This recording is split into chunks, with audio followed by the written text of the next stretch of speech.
আমন্ত্রণ জানাচ্ছি আপডেট সংবাদে। শুরুতেই জানিয়ে দিব গুরুত্বপূর্ণ শিরোনাম, এরপরেই থাকবে বিস্তারিত।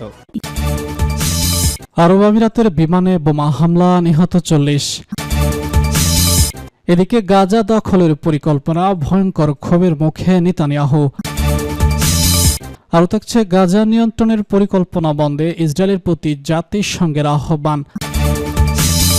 সর্বশেষ জানিয়ে দেব হিজবুল্লাহকে নিরস্ত্র করায় মার্কিন পরিকল্পনা, আংশিক অনুমোদন লেবাননের। শুনছিলেন সংবাদ শিরোনাম, এখন বিস্তারিত। তার আগে অনুরোধ থাকবে ভিডিওতে একটি লাইক দিন এবং কমেন্টস করে জানিয়ে দিন কোন জেলা থেকে বা কোথা থেকে আমাদের সঙ্গে যুক্ত রয়েছেন। আরব আমিরাতের বিমানে বোমা হামলা, নিহত 40। সুদানের বিমান বাহিনীর সংযুক্ত আরব আমিরাতের একটি বিমানে বোমা হামলা চালিয়েছে।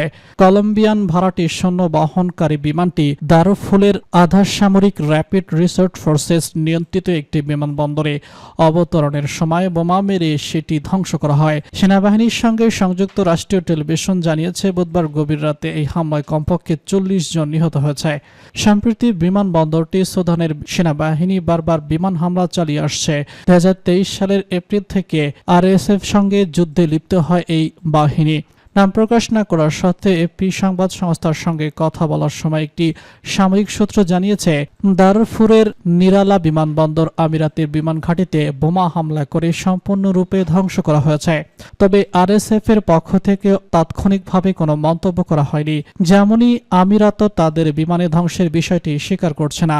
এদিকে আমিরাতি কর্মকর্তা নাম প্রকাশ না করার শর্তে জানান, সুদানের সেনাবাহিনী বিমানটি ধ্বংস করেছে বলে মিথ্যা অভিযোগ করা হয়েছে, এর নিন্দা করছি। এদিকে কলম্বিয়ার প্রেসিডেন্ট গুস্তো পেট্রো বলেছেন, তার সরকার আক্রমণকে কতজন বিলম্বিয়ান মারা গেছে তা খুঁজে বের করার চেষ্টা করছে। তিনি বলেছেন, আমরা দেখব আমরা তাদের মৃতদেহ ফিরিয়ে আনতে পারছি কিনা। বিমানটি উপসাগরীয় অঞ্চলের একটি বিমান ঘাঁটি থেকে উড়েছিল।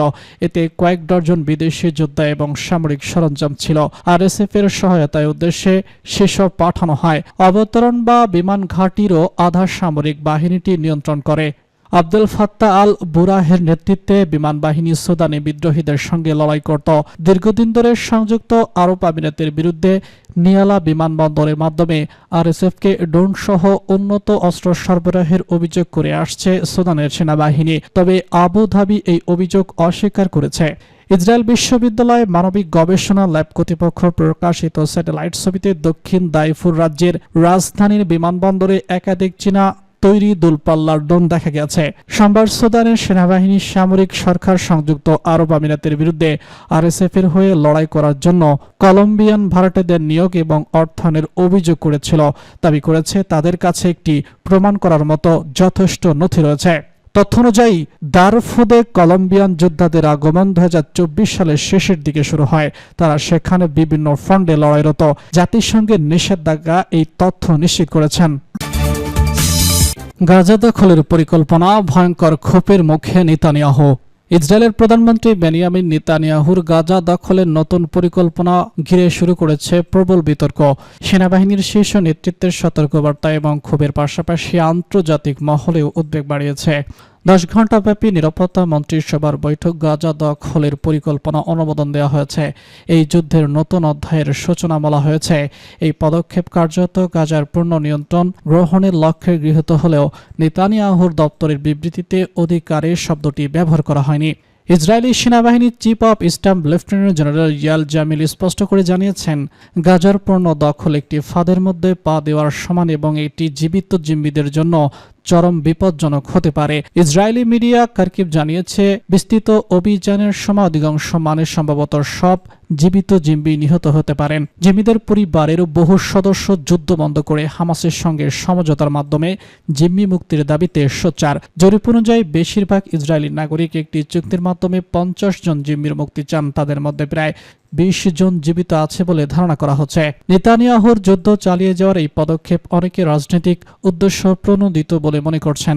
তারা জোট সরকারের উগ্র জাতীয়তাবাদী মন্ত্রীরা যুদ্ধ থেমে গেলে পদত্যাগের হুমকি দিয়েছেন।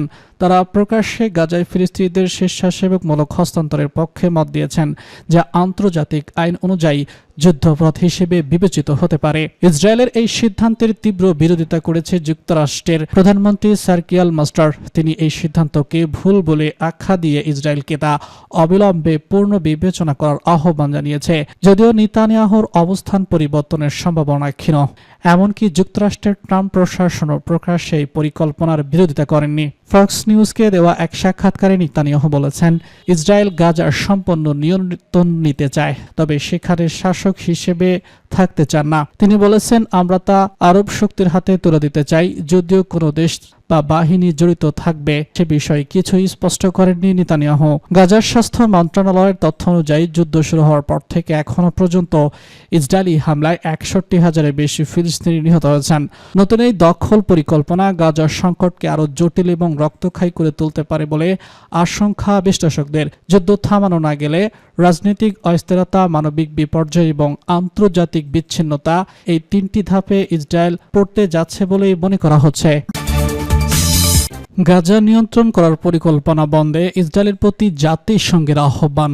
জাতিসংঘের মানবাধিকার প্রধান ভলকার স্তাব বলেছেন, অধিকৃত গাজা উপত্যকার নিয়ন্ত্রণ এবং সামরিকভাবে দখলের জন্য ইসরায়েলি সরকারের পরিকল্পনা অবিলম্বে বন্ধ করতে হবে।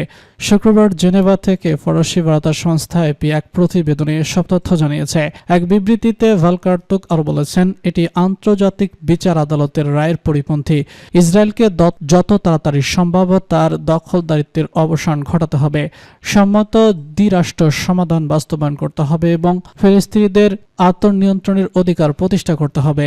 এদিকে ফিলিস্তিনের গাজা উপত্যকার উত্তরাঞ্চলে অবস্থিত গাজা সিটি দখলে নেওয়ার জন্য ইসরায়েলের প্রধানমন্ত্রীর প্রস্তাব অনুমোদন দিয়েছে দেশটির নিরাপত্তা মন্ত্রিসভা।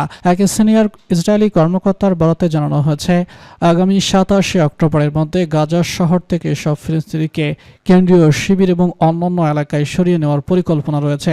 এরপর শহরে থাকা হামাস যোদ্ধাদের বিরুদ্ধে করে স্থল অভিযান চালানো হবে। হিজবুল্লাহকে নিরস্ত্র করার মার্কিন পরিকল্পনা আংশিক অনুমোদন লিবাননের। সীমান্তে চলমান উত্তেজনা নিরসনে যুক্তরাষ্ট্রের প্রস্তাবিত রূপরেখার আংশিক লক্ষ্য সমূহের সম্মতি জানিয়েছে লিবাননের মন্ত্রিসভা। বৃহস্পতিবার বৈরুতে অনুষ্ঠিত মন্ত্রিসভার বৈঠকে এই সিদ্ধান্ত গৃহীত হয়। যুক্তরাষ্ট্রের দেওয়া পরিকল্পনার আওতায় হিজবুল্লাহ সহ সব সশস্ত্র অরাষ্ট্রীয় গোষ্ঠীকে নিরস্ত্র করা, ইসরায়েলি সামরিক অভিযান বন্ধ এবং 5টি পয়েন্ট থেকে ইসরায়েলি সেনা প্রত্যাহারের প্রস্তাব রয়েছে। তবে পুরো পরিকল্পনার ব্যাপারে এখনও চূড়ান্ত সিদ্ধান্ত হয়নি।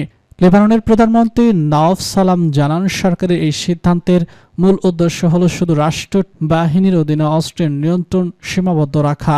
মন্ত্রিসভার আলোচনায় এই লক্ষ্যে যুক্তরাষ্ট্রের পরিকল্পনার অনুমোদন পেয়েছে। তবে এই সিদ্ধান্তের তীব্র বিরোধিতা করেছে হিজবুল্লাহ। সংগঠনটির রাজনৈতিক পরিষদের উপপ্রধান মাহমুদ কোমাতি এতে লজ্জাজনক ও আত্মসমর্পণের শামিল বলে মন্তব্য করেছেন।